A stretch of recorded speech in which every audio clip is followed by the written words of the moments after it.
अब बच्चे टॉयज की नहीं बल्कि एनएफटीज की जिद करेंगे, एनएफटीज मिंट करेंगे और उनकी कलेक्शन बनाएंगे, यहाँ तक कि एनएफटीज का फ्यूचर लिखेंगे। जी हाँ, अब एनएफटीज की कमान होगी देश का भविष्य माने जाने वाले बच्चों के हाथ, क्योंकि एनएफटी मार्केट के टारगेट पर हैं बच्चे। जब एनएफटीज की शुरुआत हुई थी तो सबसे पहले उन्हें सेलिब्रिटीज और स्पोर्ट्स स्टार्स के लिए डिजाइन किया गया था, ताकि एनएफटीज को मच नीडेड फेम और पॉपुलैरिटी मिले। उसके बाद धीरे धीरे कॉमन पब्लिक ने उसमें कॉन्फिडेंस और ट्रस्ट दिखाया। लेकिन अब एनएफटी मार्केट की नजर है अपनी सबसे स्ट्रॉन्ग मार्केट ऑडियंस पर, यानी बच्चे। जी हाँ, मैं जानती हूँ कि आजकल टीनेजर्स एनएफटी मिलियनेयर बन रहे हैं। मेरा इशारा उनकी तरफ नहीं बल्कि जिगाज़ो ऐप की तरफ है, जिसका पूरा फोकस बच्चों पर है। टिकटॉक की तर्ज पर बनी ये जिगाज़ो ऐप का एम है 3 साल और से बड़ी उम्र के बच्चों को अपनी ऐप से जोड़ना। बच्चों पर फोकस दुनिया का largest social network and NFT platform होने का दावा करने वाली इस जिगाज़ो ऐप के प्लान बड़े निराले हैं। जिगाज़ो बच्चों को एनएफटी की दुनिया से रूबरू कराना चाहती है, उन्हें फाइनेंशियल स्किल सिखाना चाहती है, साथ ही उन्हें सोशल मीडिया वैल्यूज का पाठ पढ़ाकर ज्यादा स्ट्रॉन्ग एंगेजमेंट का वादा कर रही है। अब आप सोच रहे होंगे, भला 3 साल और उससे ऊपर के बच्चे क्या करेंगे सोशल मीडिया पर? उन्हें क्या समझ एनएफटीज की? बच्चे कैसे करेंगे क्रिप्टोज में डील? वैसे इससे जुड़ी ट्रेनिंग देने के लिए ऐप पर कई तरह के लर्निंग फीचर्स भी हैं। क्रिप्टो में डील करने के लिए बच्चों के समझदार पेरेंट्स हैं ना। और रही बात आर्ट वर्क की, तो आप तो जानते ही हैं, जैसा इंटरेस्ट और एंगेजमेंट बच्चे अपनी क्यूट हरकतों, बातों और टैलेंट से कर सकते हैं, वैसा और कोई नहीं कर सकता। ऐसे ही नहीं, टीवी सीरियल से लेकर रियलिटी शोज और शॉर्ट वीडियो एप्स पर most wanted and most loved है बच्चे। वैसे बच्चों की पॉपुलैरिटी से याद आया, क्या आप क्वाई क्वाई डॉल के बारे में जानते हैं? नहीं?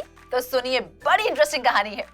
टेनिस प्लेयर सेरेना विलियम्स ने अपनी बेटी ओलंपिया को एक डार्क स्किन डॉल या कहें ब्लैक डॉल गिफ्ट की, क्योंकि सेरेना को कभी अपने बचपन में ब्लैक डॉल नहीं मिली जिसके साथ वो रिलेट कर सकती, और वैसे भी उन्हें डॉल्स में ये कलर डिस्पैरिटी बिल्कुल पसंद नहीं है।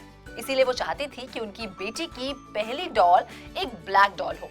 ऑफ कोर्स ओलंपिया को ये डॉल बेहद पसंद आई और उसने उसे नाम दिया क्वाई क्वाई। फिर 2018 में इंस्टाग्राम पर हुई क्वाई क्वाई की एंट्री। उसकी इंटरेस्टिंग पिक्चर्स इंस्टाग्राम पर सुपर हिट हो गई।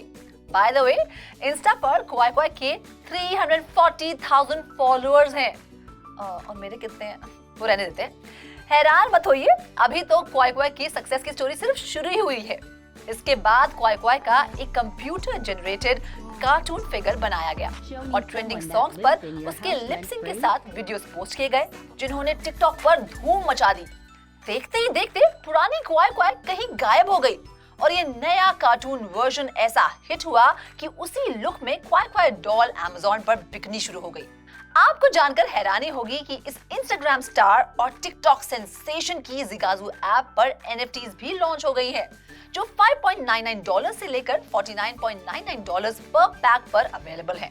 वैसे थोड़े पैसे और डालने पर रेयर पैक भी खरीदा जा सकता है। फ्लो ब्लॉकचेन पर मौजूद जिगाज़ो पर इन क्वाई क्वाई के प्रॉपर डिजिटल रिकॉर्ड्स नहीं है। ऐसे में फ्यूचर में क्वाई क्वाई की क्या वर्थ होगी, कोई कह नहीं सकता। क्वाई क्वाई को जिस तरह मोस्ट वांटेड और सेलेबल बनाया गया, वो एक बड़ी सोची समझी स्ट्रैटेजी थी, जिसके जरिए बच्चों से जुड़े एंटरटेनमेंट को डिजिटल फ्यूचर बनाया जा सके। क्योंकि क्वाई क्वाई के पीछे जो टेक कंपनी है इनविजिबल यूनिवर्स, उसने इससे पहले टिकटॉक की फेमस डामिलियो फैमिली के लिए long lost teddy bear character भी डिजाइन किया था।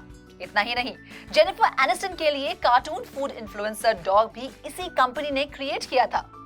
चलिए क्वाई क्वाई से अब कोकोमेलन की तरफ बढ़ते हैं। कोकोमेलन नाम के इस YouTube चैनल पर राइम्स तो आपने सुनी ही होंगी। कोकोमेलन एक हाउस होल्ड नेम बन गया है। शायद ही कोई बच्चा या पेरेंट्स होंगे जो इसके बारे में नहीं जानते होंगे। हाल ही में कोकोमेलन ने सऊदी गवर्नमेंट के साथ पार्टनरशिप कर रियाद में एक फिजिकल कोकोमेलन विलेज बनाने का प्लान बनाया है। जाहिर है ये कदम सऊदी अरेबिया की इमेज और पब्लिक रिलेशन बेहतर बनाने के लिए उठाया गया है। खैर, कोकोमेलन के लिए बच्चों की दीवानगी का आलम यह है कि जिगाज़ो पर कोकोमेलन एनएफटीज लॉन्च होने के कुछ समय में ही सोल्ड आउट हो गई। खैर, ये तो साफ है कि जिगाज़ो जैसे प्लेटफॉर्म एक अच्छी खासी हाइप और फोमो क्रिएट कर रहे हैं।